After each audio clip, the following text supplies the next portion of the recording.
Good evening, everybody. I'd like to welcome everybody to the Tuesday, June 3rd Board Bylaw Policy Review Committee. I'd like to call this meeting to order. We have regrets from trustee Sean Xavier, and we have trustee Daryl D'Souza with us online.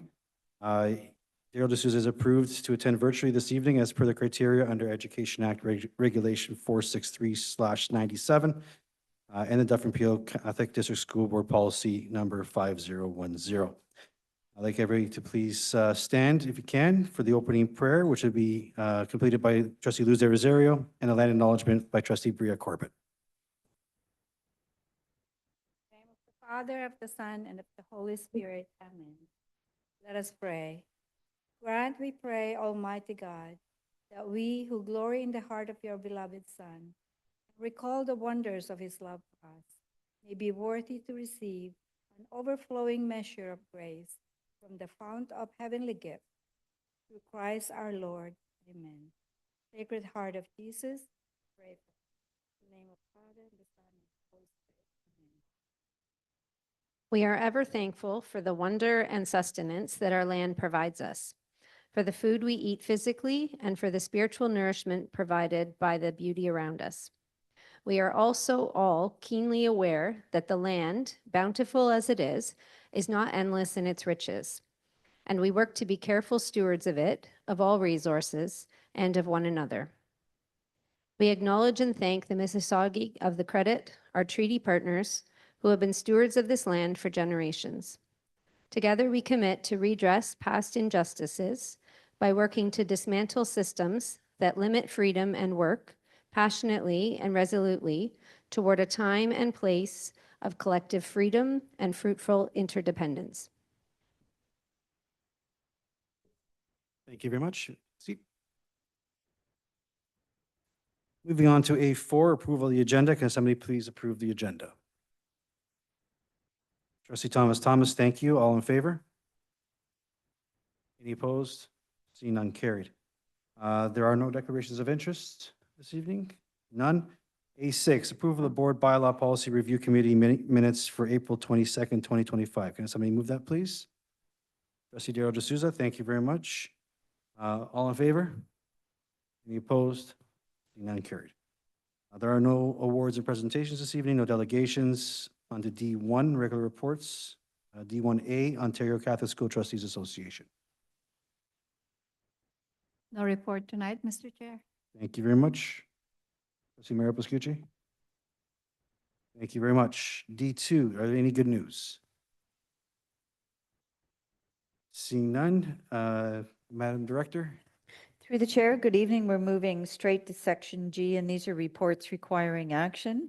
G1 is the revised policy P-0014, third-party in-school learning opportunities for students. You will find the revised policy beginning on page 12, and Superintendent Odo will present this report.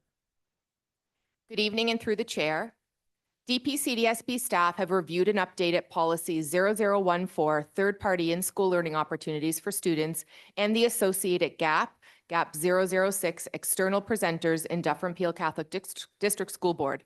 Updates to the policy relate to factors that are considered during the application review processes, and updates to the GAP include renaming the GAP to third-party in-school learning opportunities for students, as well as to clarify the definition of an external program provider, on-site activity provider, Indigenous topic guest speakers, and Catholic faith and moral guest speakers.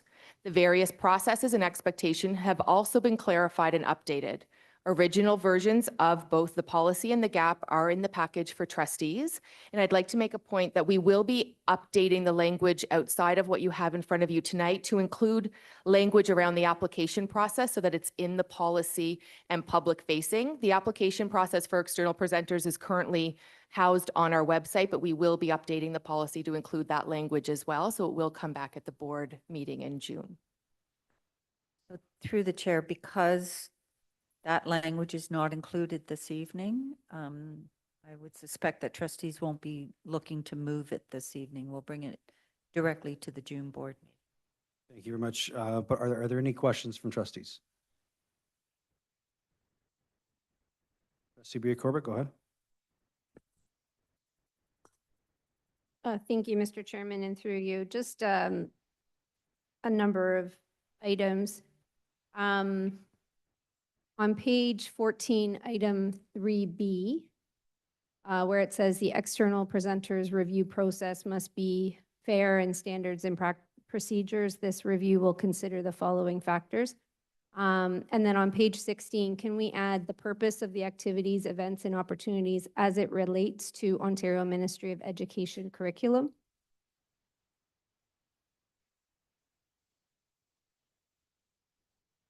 Through the chair, I would suggest we also make reference to our religious ed and our family life curriculum as well. Through the chair, I believe there was mention, let me just find it.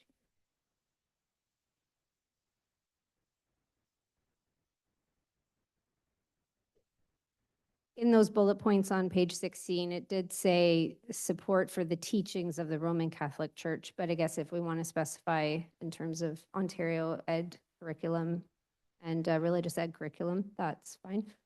Also, page 15 is blank.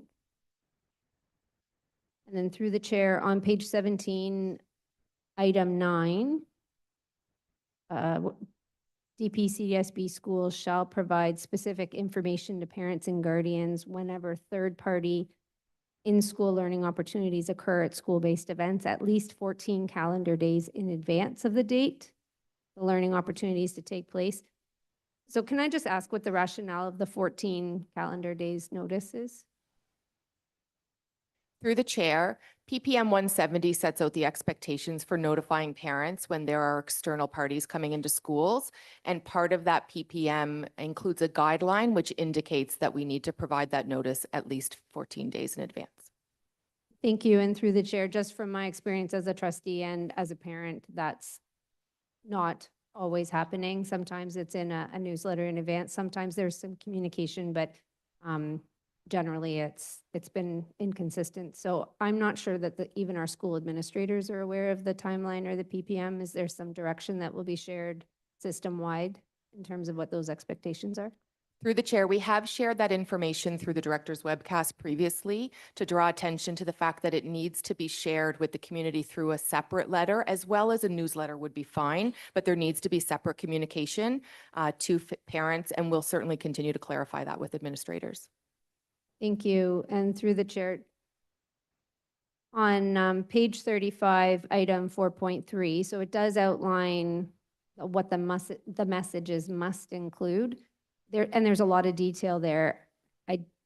If that's already been shared with the system, I think they're going to need another reminder.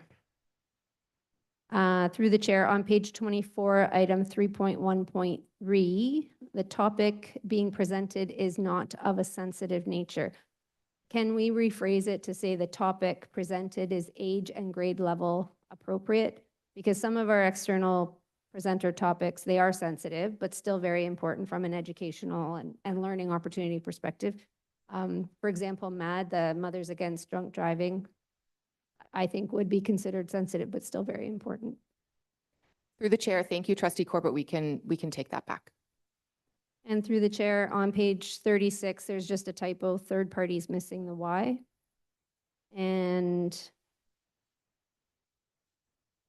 I know at the beginning of the meeting, you mentioned that it will be shared, that the information on the external presenters will be shared. Is there language in this policy that when an external presenter is not approved by the board, and what the process would be for them to reapply? If they make changes, can they resubmit it for reconsideration? Can they appeal the decision? Because I feel like that would be important to have that included in the policy. Through the chair, thank you. Right now, it's not included in the policy. We will bring that language back to the board meeting in June. There is information on the website for external presenters, and in the letter when they receive whether or not they've been accepted or not accepted as an external presenter, there is information on reviewing and reapplying, but we'll certainly include that in the policy moving forward. Thank you so much. That's it, Mr. Chairman. Thank you very much. Is there anybody else that have any questions? Okay, so seeing them, we'll go into G2 then. G2 is policy P-003, the Code of Conduct for Trustees, and Council Beck will present this report beginning on page 48. Good evening, and through the chair, Regulation 31224 requires certain amendments to be made to the trustee code of conduct to ensure ongoing compliance with provincial requirements. A revised draft of the trustee code of conduct is before you this evening. The changes are legally required to be made, and they include, in addition to the code itself, with which you're obviously familiar, and it outlines the acceptable behaviors, that part was largely compliant. But now there's an extended section on the protocol regarding how to bring complaints forward, and when the appointment of an integrity commissioner is required. And we've added a gap to accompany the policy to outline that process. For example, it contemplates an informal process for resolving concerns internally as between or amongst trustees, the chair. And if that is not resolved within 20 days, a more formal process is triggered, and it requires the engagement of an integrity commissioner. And then the regulations applicable to this also outline what happens when somebody wants to appeal the integrity commissioner's decision, but that's not in the actual gap itself. And that is the policy that is before you this evening for consideration to recommend to the Board of Trustees. And I'm happy to take any questions or comments. Thank you very much. Any questions? Okay, so we have one recommendation that the Board Bylaw Policy Review Committee can recommend to the Board of Trustees that policy P-0003, Code of Conduct Trustees, be approved and adopted as amended. Moved by Trustee Bruno Nika. All in favor? Any opposed? Seeing none, carried. G3 is rescission of policy P-7013, legal expense insurance coverage, Council Beck, and this is on page 75.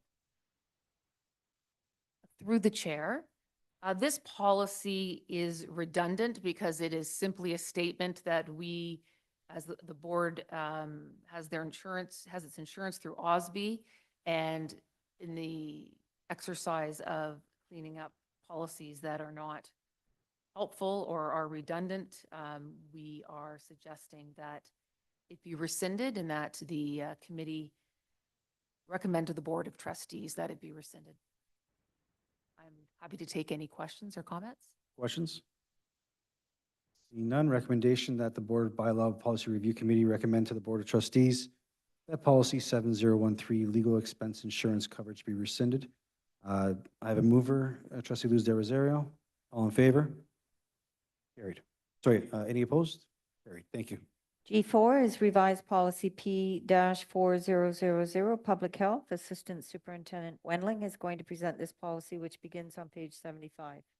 Through the chair, as part of the regular policy review cycle, policy P-4000, public health, is being brought forward this evening.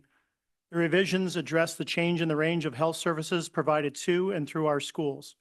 The review also updated GAP 4015, immunization suspension, GAP 4025, providers for health services, as well as the creation of a new GAP which outlines services and resources as provided by local health units, which would include but not be limited to immunizational clinics, dental and oral health screening, and health teaching resources.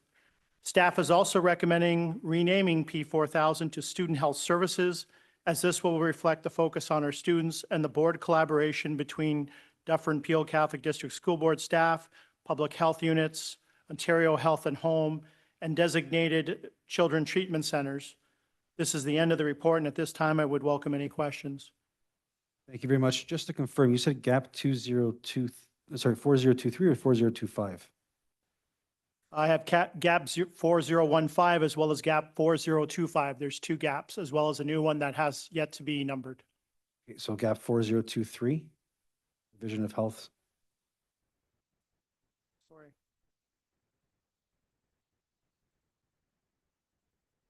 Just want to make sure the minutes are correct.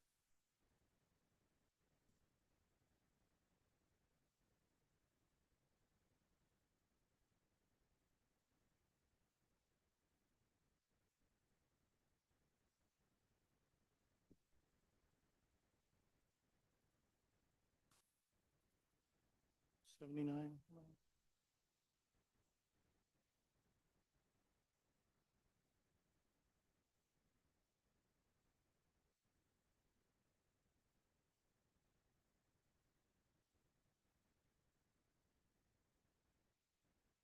So the original GAP's 4015 as well as, sorry, 4023, correct? My apologies. Okay, thank you. Just want to make sure that the minutes are correct. All right, any questions? All right, seeing none. We have a recommendation that the Board and Bylaw Policy Review Committee recommend to the Board of Trustees that revised policy P 4000 student health services be approved and adopted. Trustee Bria Corbett moves. All in favor? Any opposed?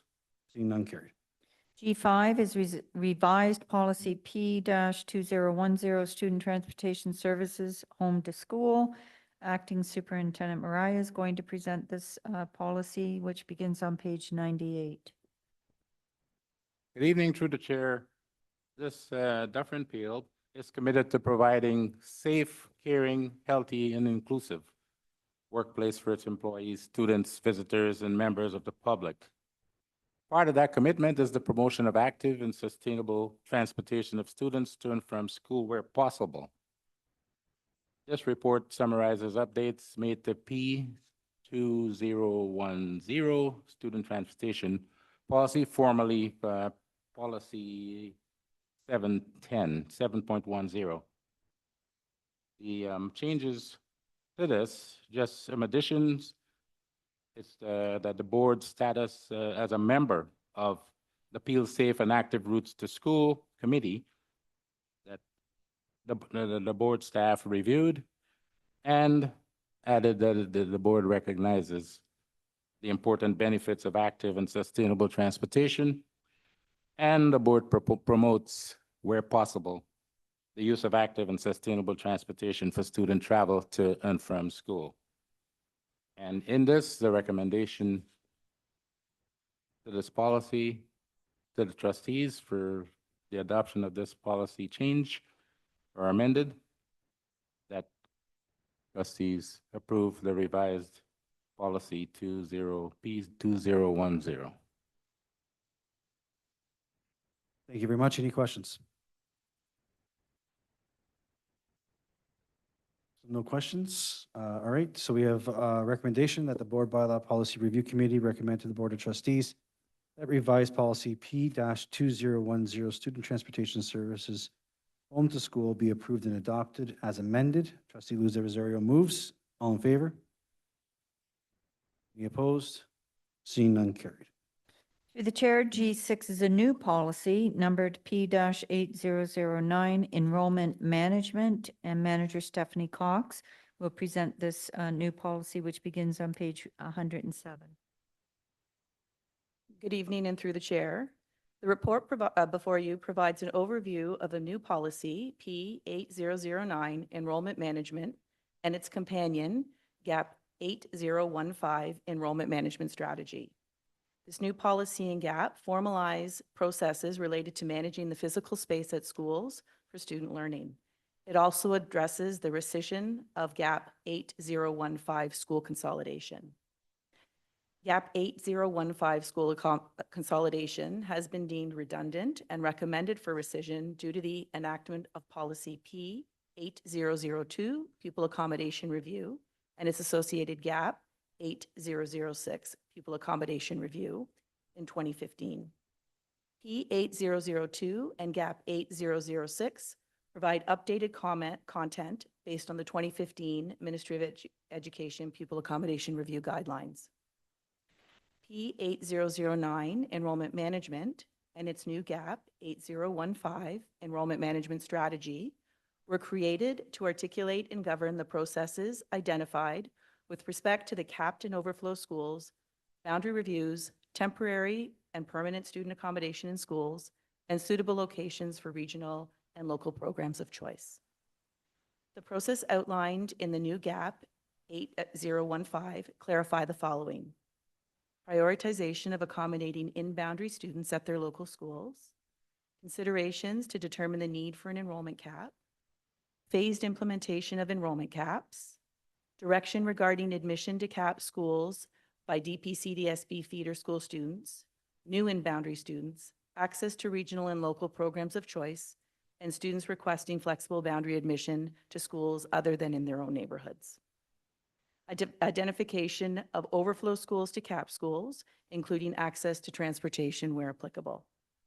Ability to pause flexible boundary admission to ensure adequate capacity for in-boundary students, direction regarding flexible boundary access to CAP schools, and direction regarding access to regional and local programs of choice offered at CAP schools.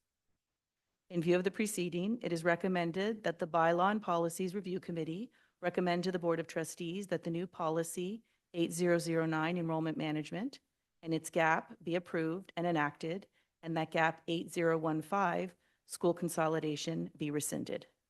Thank you. This concludes the presentation, and I'm happy to take any questions. Thank you very much. Are there any questions? Seeing none, we have so we have two recommendations. Recommendation one, that the Board Bylaw Policy Review Committee recommend to the Board of Trustees that new policy P-8009 enrollment management be approved and adopted. Is that the one you want to move, Trustee Iannica? So moved by Trustee Iannica. All in favor? Any opposed? Carried. Second recommendation, that the Board Bylaw Policy Review Committee recommend to the Board of Trustees that GAP 8015 school consolidation be rescinded. Anybody else want to take a stab at this one? I'm moving it. Trustee Thomas. All in favor? Any opposed? Carried. Thank you. G7, revised policy P-2003, assessment and evaluation, Superintendent Murphy. This report starts on page 121. Good evening, and through the chair. This policy is being reviewed as part of our regular policy review cycle. Our school board is committed to ensuring assessment and evaluation practices that are based on our Catholic commitment to equity and the dignity of all learners to optimize our students' learning, their well-being, and their achievement. In reviewing the policy, an addition has been made referencing the Ministry of Education's assessment and evaluation document, Growing Success, with the expectation that transparent communication of assessment and evaluation expectations are shared with our students. That concludes the update on this policy, and I'm happy to answer any questions regarding it. Thank you very much. Any questions? All right, so we have a recommendation that the Board Bylaw Policy Review Committee recommend to the Board of Trustees that revised policy P-2003, assessment and evaluation, be approved and adopted as amended. Trustee Mario Pascucci. Trustee Mario Pascucci would like to move. All in favor? Any opposed? Seeing none, carried. G8 is revised policy P-4005, concussions. Superintendent Cusimano is going to present this report, which is on page 125. Good evening, everyone, and through the chair, staff have updated documentation related to policy 4005 concussions and its GAP 4004 concussions, causing minor revisions to GAP 4004. Dufferin Peel complies with legislation and Ministry of Education direction regarding awareness, prevention, response, and return to school related to concussions. Staff reviewed policy 4005 concussions and GAP 4004 concussions and general forms supporting Dufferin Peel concussion protocols. During this review, staff updated GAP 4004 to include distribution of an updated Dufferin Peel concussion brochure to parents and guardians of students who sustained a concussion at school or school-related events. This minor change did not result in substantive revisions to policy 4005. In addition, while reviewing the concussions and policies procedures, staff determined that GAP 4005, safety of pupils, head injuries, first aid, was redundant and therefore recommended its rescission. This rescission resulted in the removal of this gap referenced in policy 4001, accidents and illness, and its associated GAP 4003, student accidents, injuries, and illnesses. In conclusion, Dufferin Peel staff updated and revised GAP 4004 concussions to include distribution of Dufferin Peel concussions brochure in response to concussion. Staff made minor formatting changes to policy 4005 on concussions, Additionally, staff determined that GAP 4005, safety of pupils, head injuries, first aid, was redundant and recommended it be rescinded. This rescission resulted in the removal of this gap referenced from policy 4001, accidents and illness, and GAP 4003, student accidents, injuries, and illnesses. That concludes the presentation. Happy to take any questions. Thank you very much. Any questions? Seeing none, we have a recommendation, two recommendations. The Board Bylaw Policy Review Committee recommend to the Board of Trustees that revised policy P-4005 concussions be approved and amended as adopted. Trustee Herman Valori, would like to move that? Thank you. All in favor? Any opposed? None carried. Next one, or the next next recommendation. Oh, my apologies. That the Board Bylaw Policy Review Committee recommend to the Board of Trustees that revised policy P-4001, accidents and illness, be approved and adopted as amended. Trustee Paolo D'Amato Giovinazzi, like to move that? Thank you. All in favor? Thank you. Any opposed? Carried. G9, revised policy P-2000, admissions. Superintendent Odo will present this policy. Begins on page 157. Through the chair, staff have reviewed policy 2000 specifically related to GAP 2001 admissions flexible boundary elementary schools and GAP 2002 admissions flexible boundary secondary schools, including overflow schools. Staff determined that these two gaps could be merged into one gap to include the flexible boundary process for kindergarten through to grade 12. Content from GAP 2002 was merged into 2001 to ensure that kindergarten to grade 12 was captured and clarity was added, including addition of definitions, a definition section to clarify terminology, addition of timelines for receipt of flexible boundary requests in kindergarten, grades 1 to 8 and grades 9 to 12, a revised process in which parents and guardians' flexible boundary requests are initiated at the receiving school rather than at the home school, with follow-up communication to parents and guardians from the receiving school. Clarification that a student on a flexible boundary in grade 8 who seeks to attend the affiliated secondary school on a flexible boundary request must make that request to the secondary receiving school. Requirements that the principals of the receiving schools and the home schools discuss each of the flexible boundary requests before the principal of the receiving school communicates the outcome with the parent or guardian of the student making the request. Clarification of managing flexible boundary requests at CAP schools and overflow schools. And we've also renamed the revised single gap as GAP 2001 admissions flexible boundary, including capped and overflow schools. After merging the two gaps, staff identified again that GAP 2002 is recommended for rescission. As a result to the change in the gaps and this merging of the two gaps into one, policy 2000 was also updated to ensure that the timelines for flex boundary are included in the policy as well. I'm happy to take any questions. Thank you very much. Any questions? Ms. Mayor Basucci, go ahead, please. Thank you, Mr. Chairman. Through you to staff, how often is it that when someone wants to go to another school from their home school because they have daycare services from their grandparents or what have you, does it happen very often, or is it just sporadically, or there's just comes in occasionally, we deal with it? Through you to staff. Through the chair, I wouldn't say there's a lot of it happening, but there are some pockets in the board where that school might receive a lot of flex boundaries for childcare and extended family support. Where I'm coming from on this, and thank you very much, Madam Director. Where I'm coming from on this issue is the fact is that there's, given the economics, the current status of the economics in terms of our decline in enrollment in certain areas, et cetera, but all those elements become critical to the fact is that we have to protect what we have in the current schools. And if it means that a child must go to another school so they stay with the system, then it would be important for us to maintain the request that they get approved. I just want to make sure that there's a clear path that if a parent does not particularly like the response, they can come and appeal to or discuss to the superintendent or whatever. Is that the current policy right now? I know what's happening here with schools, but you see that in fact more and more of it's going to happen where people are going to use the excuse of daycare services or whatever else is out there to try to make their life reasonably easier than it actually is in terms of what they're doing often. Through the chair, in fact, the proposed changes to this policy intends to be even more parent-friendly. Thank you. To give parents an opportunity, if they want their child to be educated in another school in Dufferin Peel, for that to be considered. Thank you, Madam Chair. Thank you, Madam.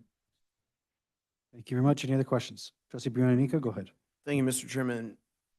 How does that play in where there is a school that would be identified as a red school, where enrollment is significantly greater than what can be handled at the time? So I'm assuming that that has different rules because of accommodation for the kids that live in the area.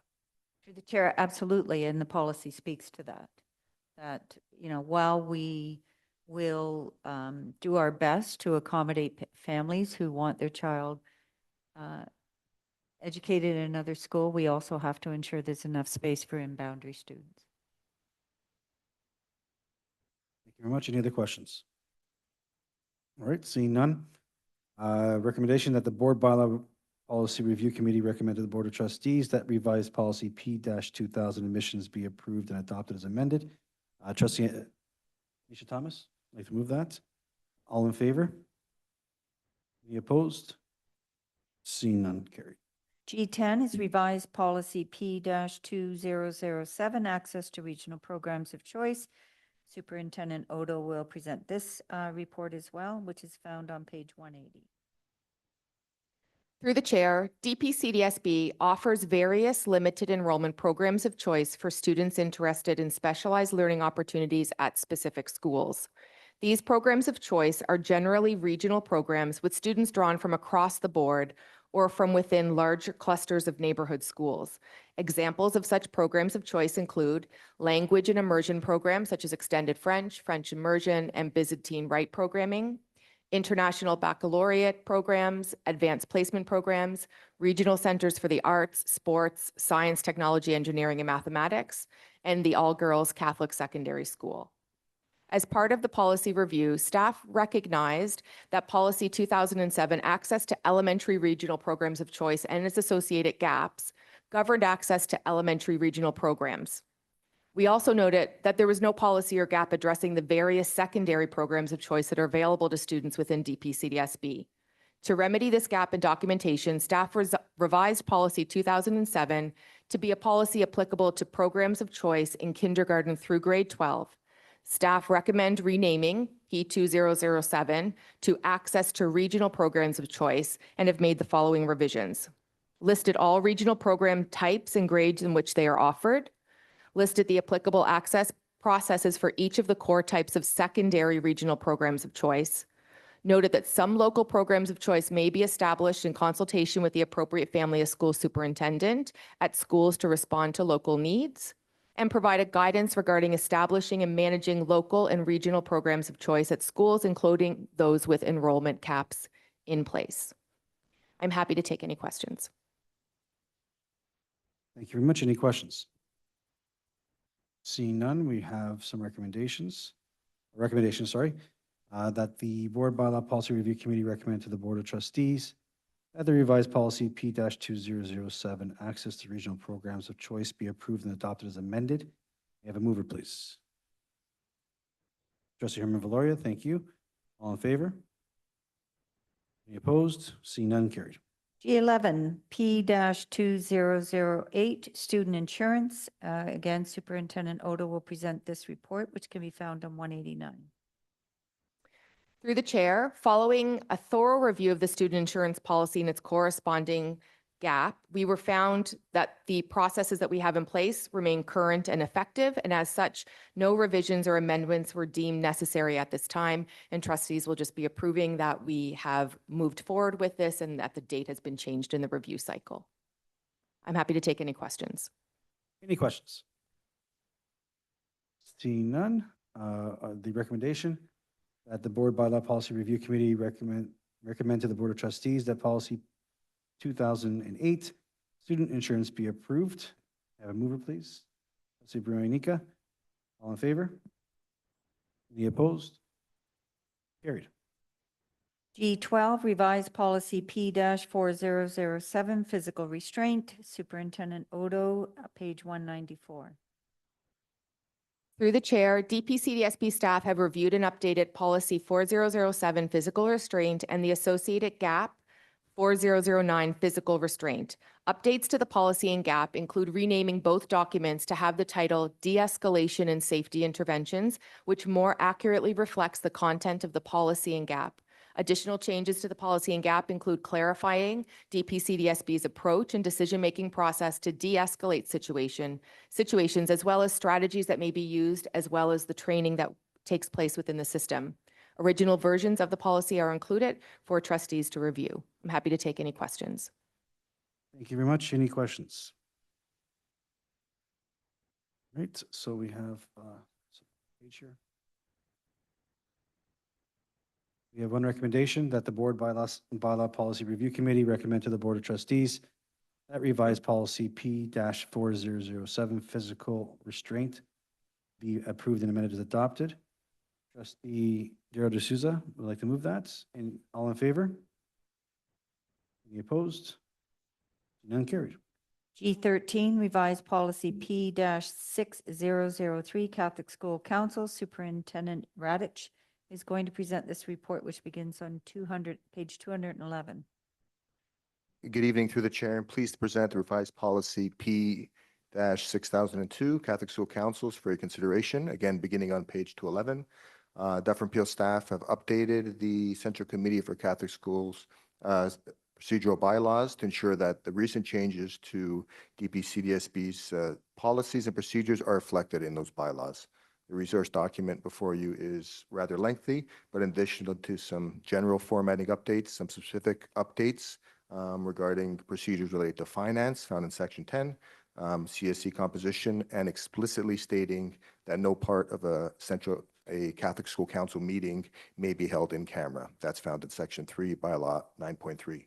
Again, original versions of the CCSC bylaws are before you, as well as the revised version. So again, in conclusion, the procedural bylaws have been updated to reflect current procedures relating to finance and explicitly stating that there should be no CSC meetings held in camera. That's the end of the report. Happy to answer any questions. Any questions? Trustee Anika, just 1 second. Anybody else? Go ahead, please. Mr. Chairman, I'm not sure if the question, my question is going to be relevant to the report in general, but it does with respect to Catholic School Council. So I could ask it after hearing questions, or I could ask it now. It doesn't matter to me. I'll put it back to you. Dealer's choice. Go ahead.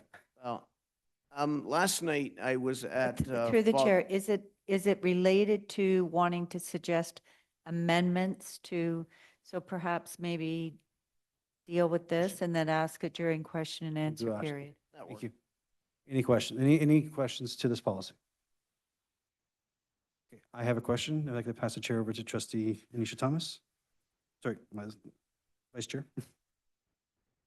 Thank you. Through you, Madam Chair, or Vice Chair, are our priests, I don't see anywhere there that it mentions that who can be part of the councils. Are our priests also invited to be part of the council as well? Through the chair, our priests are always welcome to attend council meetings, but there's a parish rep. And in order for that parish rep to be selected for the councils, there needs to be consultation with the parish priest. Thank you. The next question is, and I may have missed it because it's a rather lengthy document. Is there anything I've mentioned that no meetings shall be held outside of the assigned school council meeting dates and times? So i.e. having a meeting on WhatsApp or electronically where the principal is not included? Through the chair, I think by its omission, by saying that a duly constituted Catholic School Council meeting takes place at the school with all members present, having something at a local coffee shop is not a meeting. Thank you. I just want clarification on that because it has, we've discussed in the past some instances. We can discuss offline again if there's any issue, if you want as well. So thank you very much. Thank you, Madam Chair. Are there any other questions? Seeing none? Go ahead, Daryl. Thank you, Madam Chair. And through you, are there any rules regarding cancellation of meetings, and what is the timeline for cancellations? Because I've been receiving cancellations of Catholic School Council meetings with like a 5-hour notice or 8-hour notice. And it's quite frequent over the last 2 months. I mean, it's some are, I mean, most of them are less than 24 hours.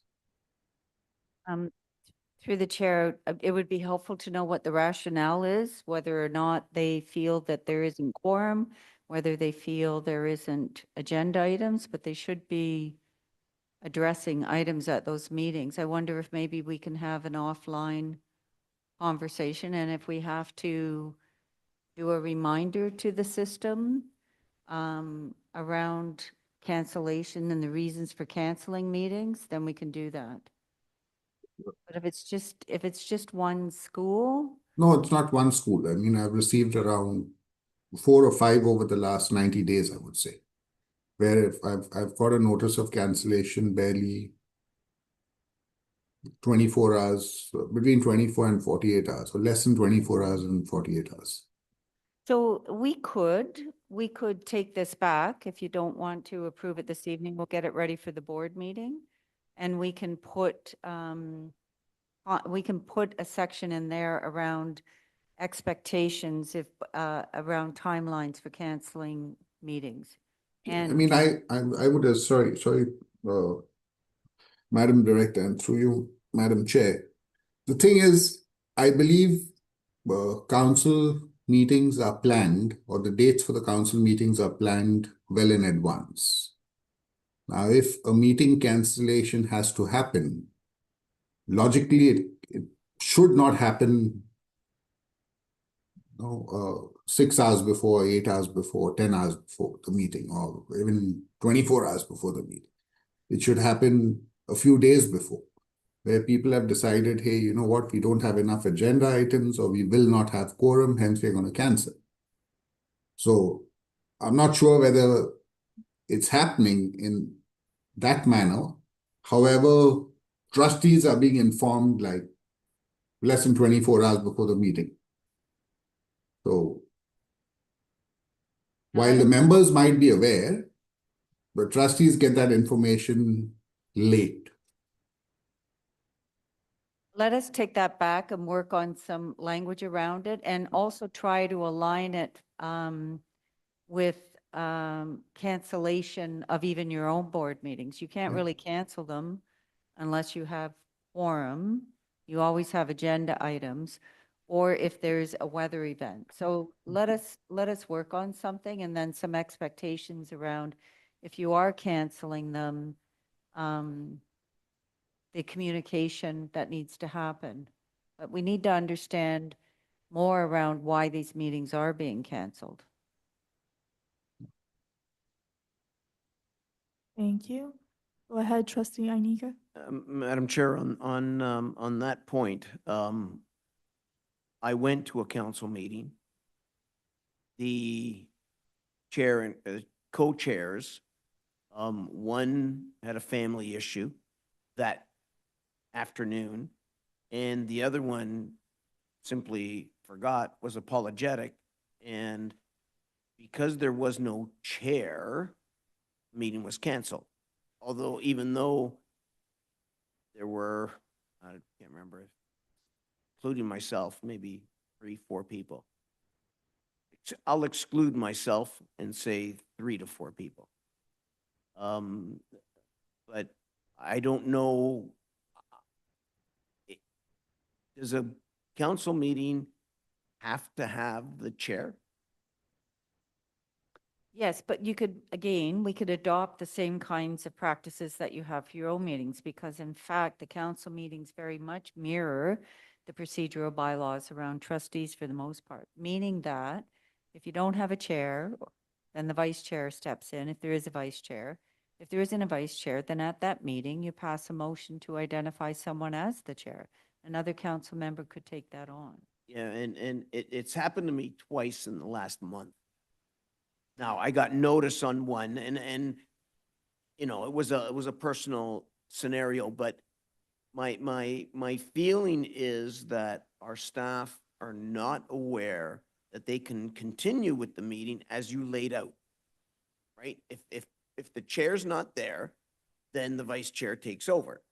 If the vice chair's not there, then they make like we do here, you vote somebody, the chair of whatever, to be the chair for that night, for that meeting.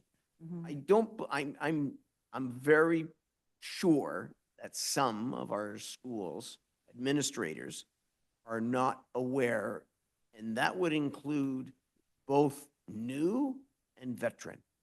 Because it happened to me at that scenario. One was a new principal and one was a veteran. So we might want to look at that and bring that in and make it, you know, a point of conversation at the director's meeting after the board. Right, but we'll also make it explicit in this document. Yeah. I always thought that goes without saying. To this point, Trustee Piscucci? Thank you. To this point, through you, Madam Chair, regarding the meetings then, there's been times where I've also been invited to meetings within 24 hours of them happening, less sometimes on a Sunday for a Monday. If these dates are already approved on the first, with you know, the exception of the April meeting because of the public consultation, is it possible for us to ensure that it's written in the policy that the meeting days are provided to not only just trustees, but the families of the schools, the parents of the schools as well, so that if any parent wants to get in there, they can always diarize it for that. So if we can put it in there as well, that information is to be provided to the school community on the first newsletter after the first meeting. Yeah, through the chair, we've noted that. Thank you. Thank you, Madam Chair. Trustee Paulo D'Amato Giovinazzi? Thank you, through the chair. Like the other two trustees were speaking about late invites to school council meetings, I too get that. I would prefer, as a trustee, I would prefer calendar invites for the school council meetings well in advance. I also would like to get the minutes and the agendas for any and all council meetings brought to us. And, I was speaking to a principal last week, and because I had an email from a chair from one of the school councils, and she was basically saying something like, this is my first year and it's probably going to be my last. And from what I understand, the two co-chairs are butting heads. And at the last school council meeting, there was no chairs. So I don't know what happened with that meeting. So but- we'll clarify. Okay, thank you. Okay.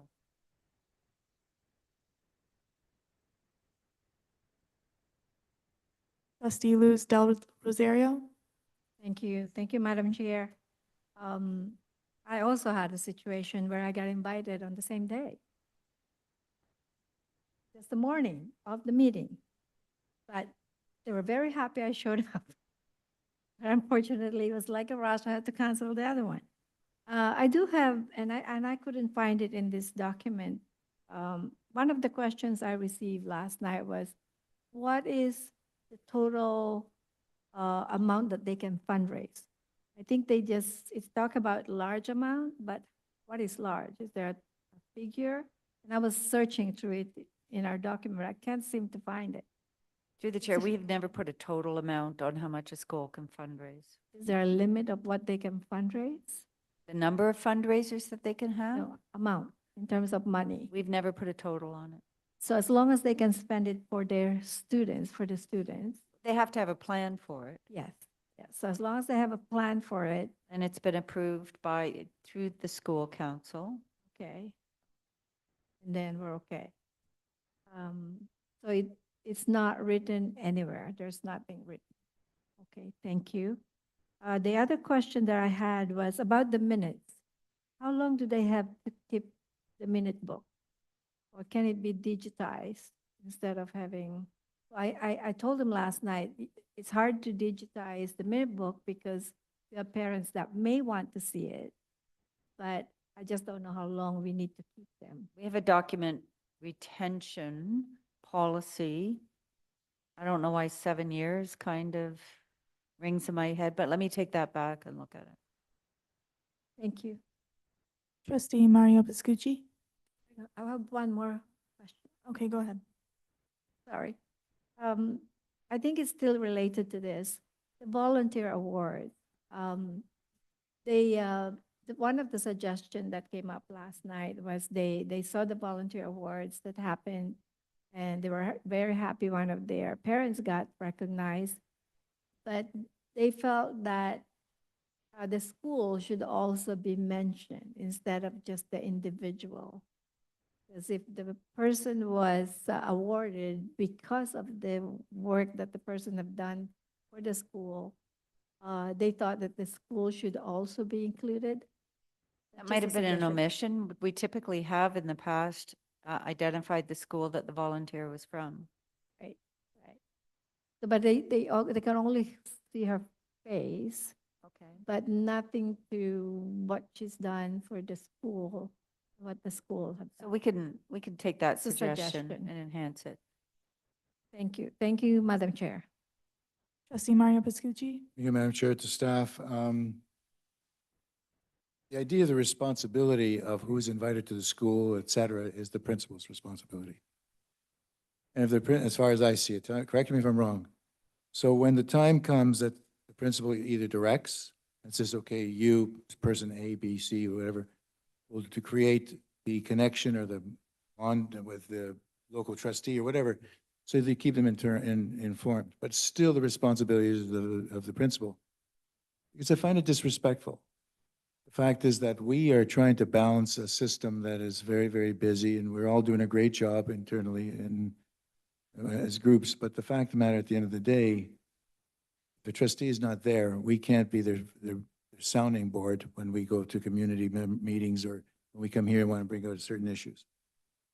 So where I'm going with this is very simple. The principal is ultimately responsible, full stop. What was mentioned earlier by another trustee, yes, put the dates in our calendars so that we know what they are. And of course, things will fall through the crack, but that's normal.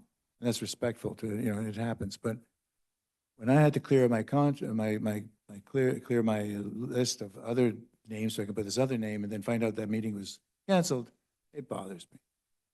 So where I'm going with this, Madam Chair, Madam Director, is just in fact, tell the principals, it's their ultimate responsibility. They can delegate it to whomever they want, but it is their responsibility.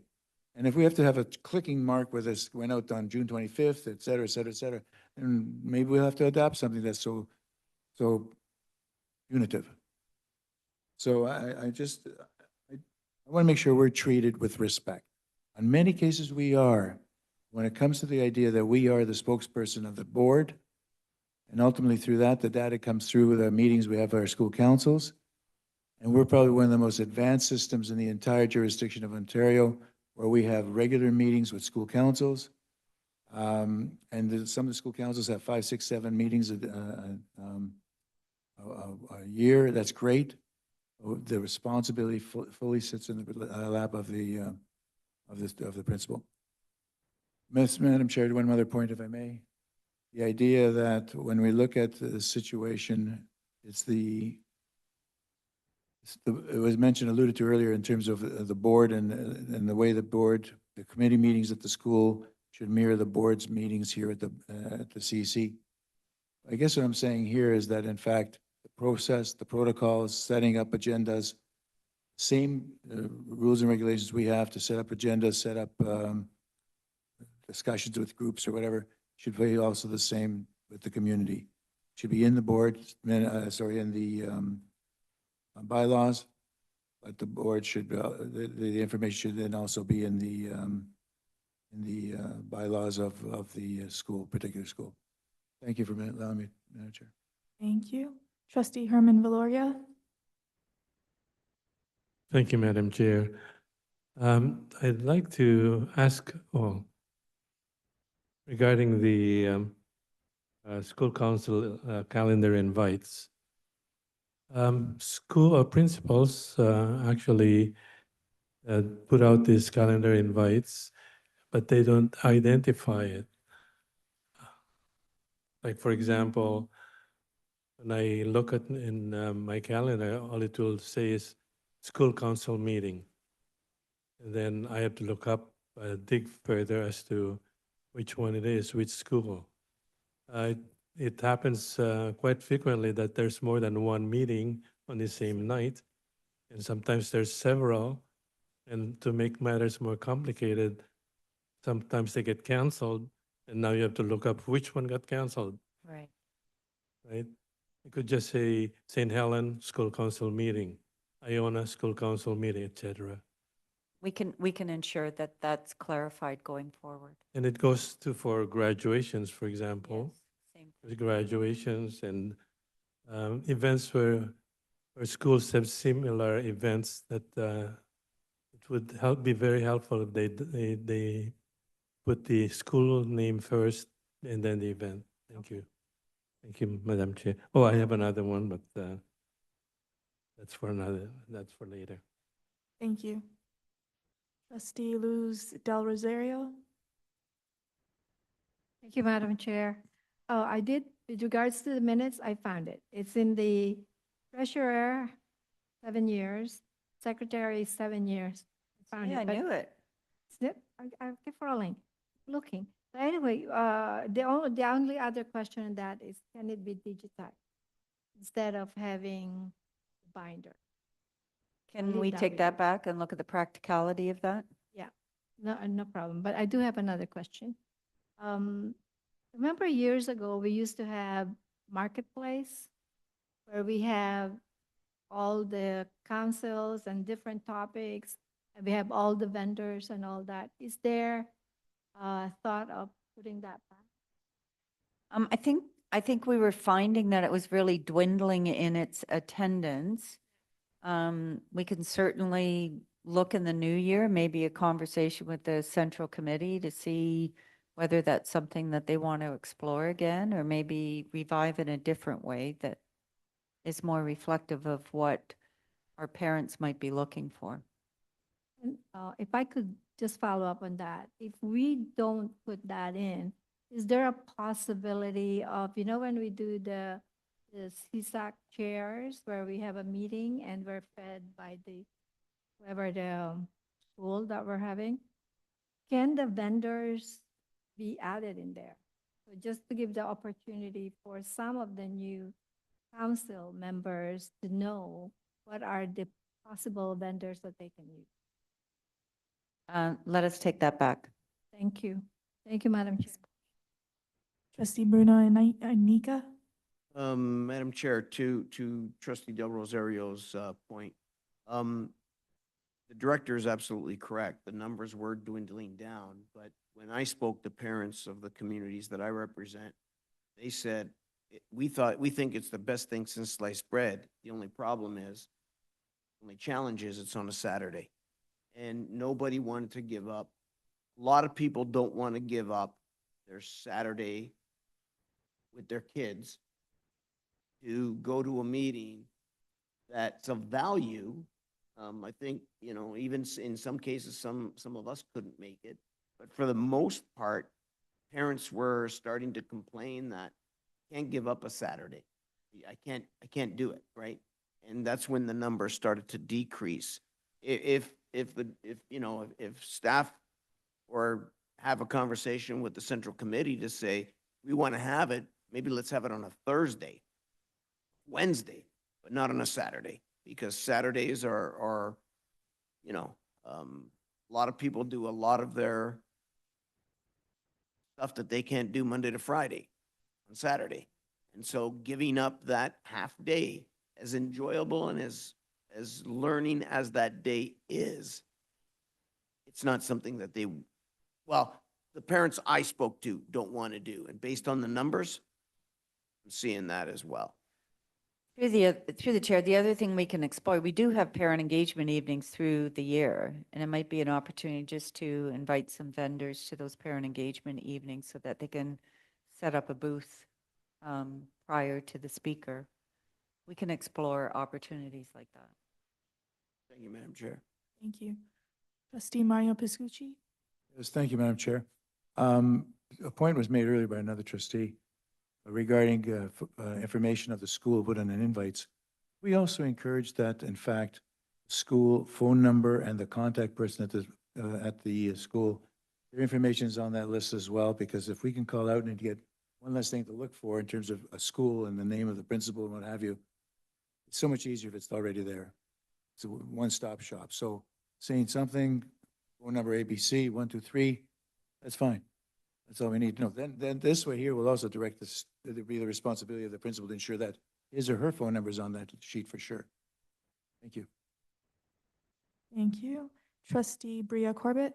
Oh, thank you. And through the chair, I recall when we updated this policy before, we had included the minimum number of meetings being 4 required for a council, but I don't see it in the policy. It is like further into the document, like page 376, which is, so can we add it back? I don't think it got removed. I recall us putting it in. I just don't see it. Is that? We'll make sure it's clear and upfront. Thank you. Through the chair. Also, I've noticed a number of councils using various random templates, all looking, appearing very different orders, very different. Sometimes trustees not even there. I've sent them through my family school superintendent the correct template when I've caught it or noticed it. But maybe for not necessarily a reminder at this point because it's June, but maybe in September we can remind councils to be using the board approved template, sharing their approved minutes within 2 weeks on the website, making sure that all of their school members are informed of the date, provided the agenda and the Zoom link as well. So maybe just if it can be noted for September when everybody's back and we can get some more consistency back in place. Thank you. Thank you. Trustee Stefano Piscucci? Thank you very much. Through you, Madam Chair. Sort of to what Trustee Bria Corbett was mentioning about templates, we can ensure that principals understand that we are trying to get to 2, 3, 4, 5 different meetings in one night. I think the most I ever did was like 3.5. Got there at the very end of the last one, the 4th one. If we can ensure that trustees are provided with the opportunity to speak at the earliest opportunity. I'm not saying before prayer, before land acknowledgement, before anything else. The meeting's got to start first, and then if it's possible for us to speak. Through the chair, we will. Thank you. Thank you. This is coming back to board, correct? That's correct. Moving on. Through the chair, those are all the action items. We're now moving to questions asked by trustees. Okay, so section I have questions asked by trustees. I have Trustee Bruin-Nika. 1 second here, making a list. I have Trustee Bria Corbett. Reverend Valoria. Anybody else? Go ahead, Trustee Nika. Thank you, Mr. Chairman. I was at a council meeting last night at a secondary, and some of the parents are graduating. Well, their kids are graduating, but they will finish their career as a parent with Dufferin Peel. And one of the comments or questions that was had was the trying to recruit into specifically secondary. But I have also since heard it be a challenge with elementary, in that some of our communities are financially challenged, some, not all, but some. And one of the parents referenced that they had to have a criminal reference check to sit on council, which is section 1 point something. If we want to have, I understand It's okay. It's okay. My understand, if we want to have viable councils, we need to address that issue, in my opinion, ASAP. Now, if you're going on an excursion with the parent, that's a different story. But if parents on council have to get a criminal reference check, that would mean an extra cost for attending a council meeting. I have a bit of a challenge with. Can staff look at that? And I'm not sure, I am sure, if it's in policy for council meetings, it would also be the same for the central committee. So every member of the central committee would have to have a criminal reference check. I don't know if that's the case. I've never asked it. I've never, I know that well, I had a criminal reference check, so I was able to go. But when my kids were at school, or any kid today, if their parents help with the volunteering, which is what they're doing, they're helping volunteering, they have to have a criminal reference check. I get it. I understand it. I don't have an issue with that. But to sit on council when I'm with a group of adults and have to have a criminal reference check, I find that, and parents find that, a bit of a challenge. So can staff look at that? And I don't know when staff can bring that back, because council, I mean, I know it's June now, and June will fly by, as will July and August. And I'm sorry to say that to everybody that won't be here July and August, but September will come soon enough. Council will start soon enough, and then they'll have to find out, well, to be on council, you have to have a criminal reference check. To be the church, the parish rep, you have to have a criminal reference check. So can staff take that back, have a look, and tell us what the plan is? Because if that's the plan, I would bet that some of our councils, when parents move or have to pay it, they're not going to do it. That's what I'm hearing from parents. They're not going to do it. Yeah, we'll take that back and make sure that we've had it addressed before September. Thank you, Madam Chair, or Mr. Chairman. Thank you, Director Mazzarato. I have trustee Bria Corbett to this point. And sorry, before you do that, trustee Darrell D'Souza, is it to this point? Thank you, Mr. Chairman. Sorry, is it to this point? Yeah, it's to this point. Sorry, so The- trustee Bria Corbett's first, sorry. Okay, sure.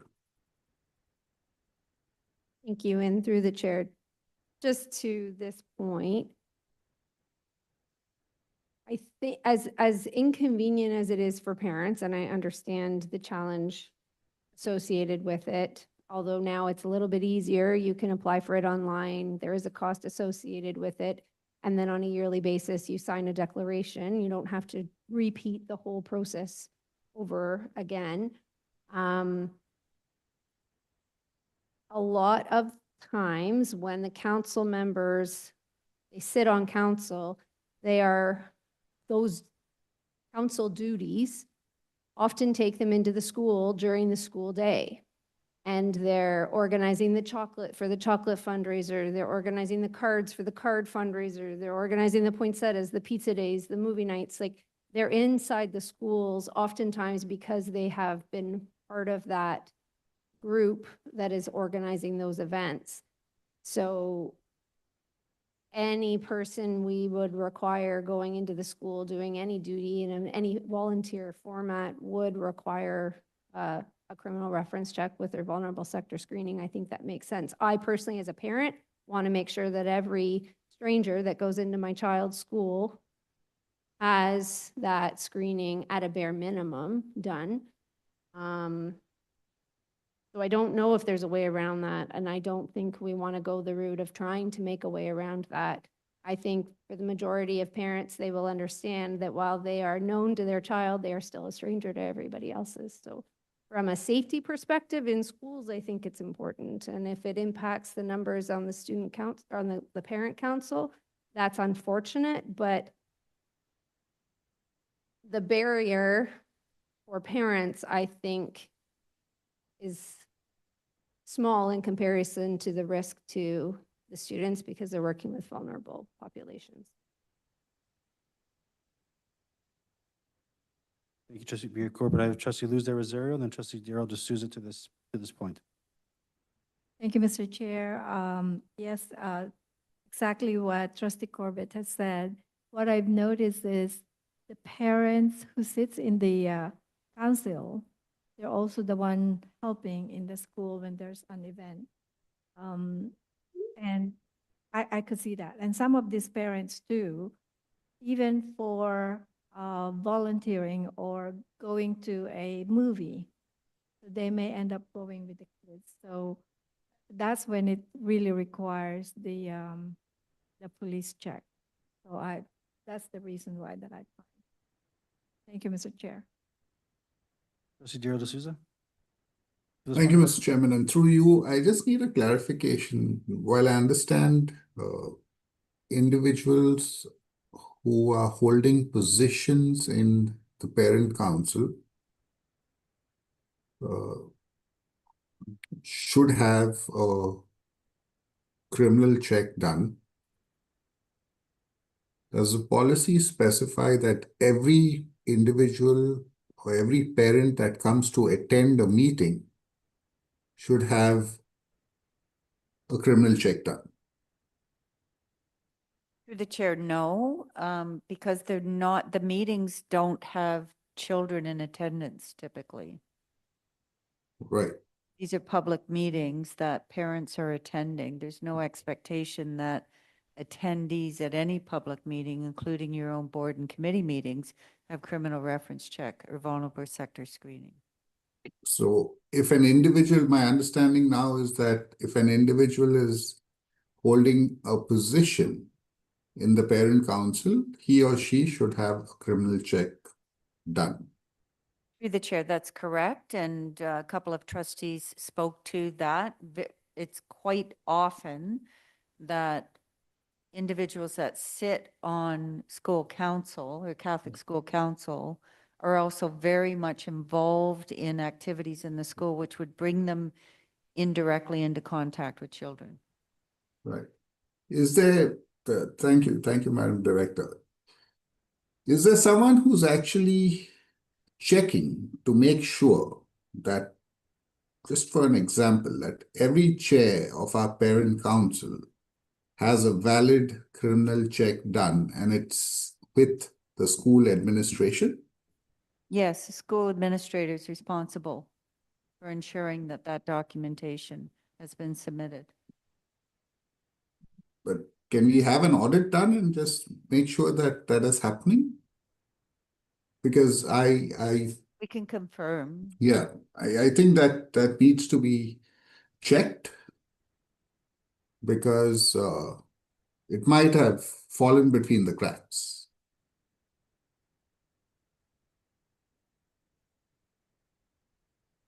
And if we can get some information and issues and events, I mean, like the chair of the council, the treasurer. Through the chair, we can do that. Yeah. But I would say that it especially kind of came to light after COVID, when a lot of the criminal reference checks had elapsed because they weren't meeting in person. And then we had to address that issue. And so I raised that because that tells me that our administrators are very attentive to the requirement that members of school council have a criminal reference check. So, I mean, if we can just have an audit done and reported in issues and events, that would be helpful. We will. Thank you, Mr. Chairman. Thank you, Madam Director. Thank you. I have trustee Bruno Inica to this point. Yeah, Mr. Chairman, my mind was at secondary, wasn't it elementary, as my colleagues pointed out. But if we look at everything that trustee Corbett indicated of parents are in there doing A, B, C, D, E, F, G, H, I, J, K, and some.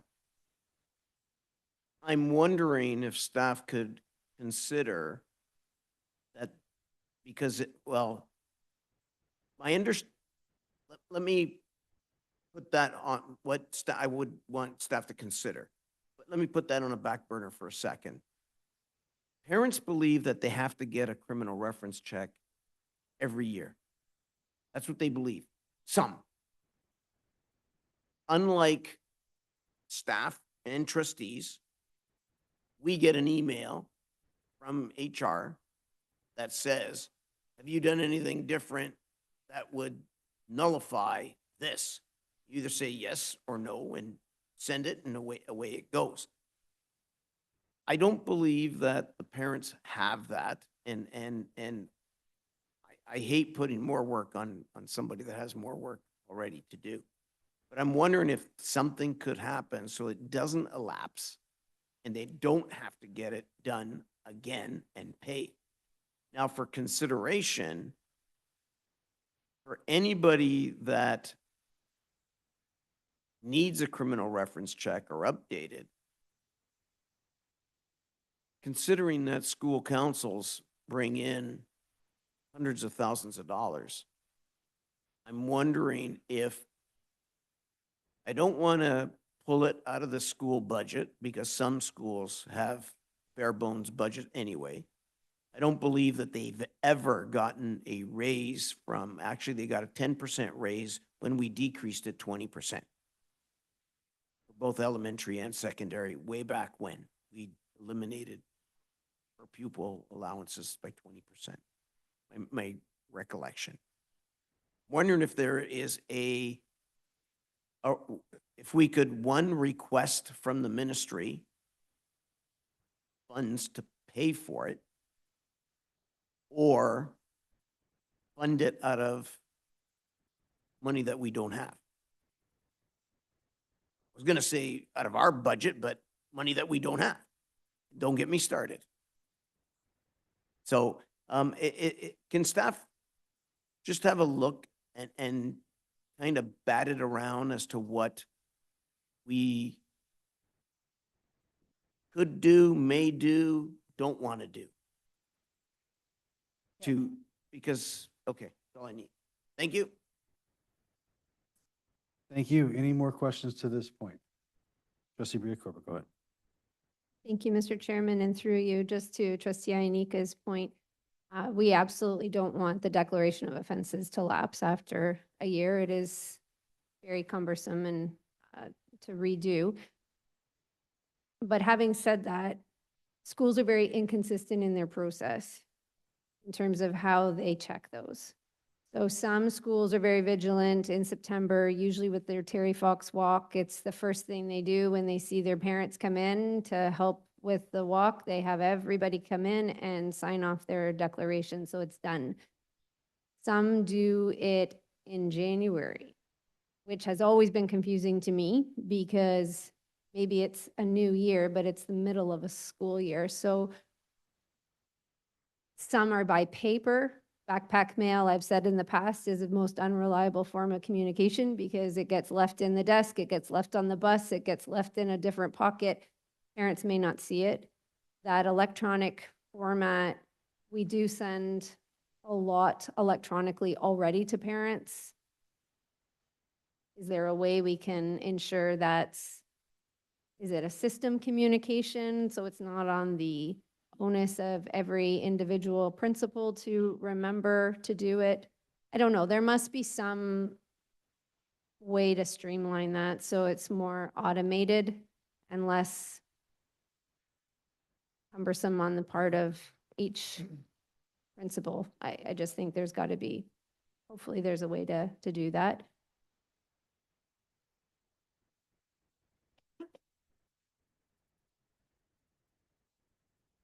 Trustee Bria-Corbett, it's your turn anyway. Go ahead. Okay, my question's not related to this though. Is that okay? Okay. So through the chair, so my question's actually regarding the Youth in Poverty Research Project through the region of Peel. It's a collaborative effort in partnership with the University of Toronto, the Family Child Health Initiative. And it's essentially a project to understand the impact of poverty on youth, specifically ages 15 to 24 in Peel, and how local institutions, organizations can better support youth, promote growth, reduce poverty. And I sit on one of those community tables where this is being discussed, and the information came to me. And so I would like to share it just more as an ask if our board in some way might be able to assist this project in some capacity. They are specifically looking for an interview opportunity with youth serving professionals and opportunities to engage youth through summer events and programs. So I have shared the information with our director. There is a contact through the region of Peel, and I just wanted to pass that information along. I think our expertise and our research department would be valuable in contributing to the project. Thank you. We'll take a look at it. You doing, Trustee Corbett? Thank you. Trustee Herman Valoria, go ahead, please. Thank you, Mr. Chair. And through you, I believe that secondary schools are all equipped with the defibrillator. My question is, are they also installed in elementary schools? And is staff provided with training as to how to operate them? Through the chair, yes, all our schools would be equipped with them, and there would have staff on site that have had first aid training, including training on the defibrillator use. Thank you. Thank you, Mr. Chair. Thank you very much. Any other questions? Okay, seeing none, there are no declared interest items, no in-camera session. There are no more future meetings for the school year. Can I just have somebody move adjournment, please? Moved by Trustee Mario Pascucci. All in favor? Any opposed? Seeing none, carried. Thank you very much, everybody.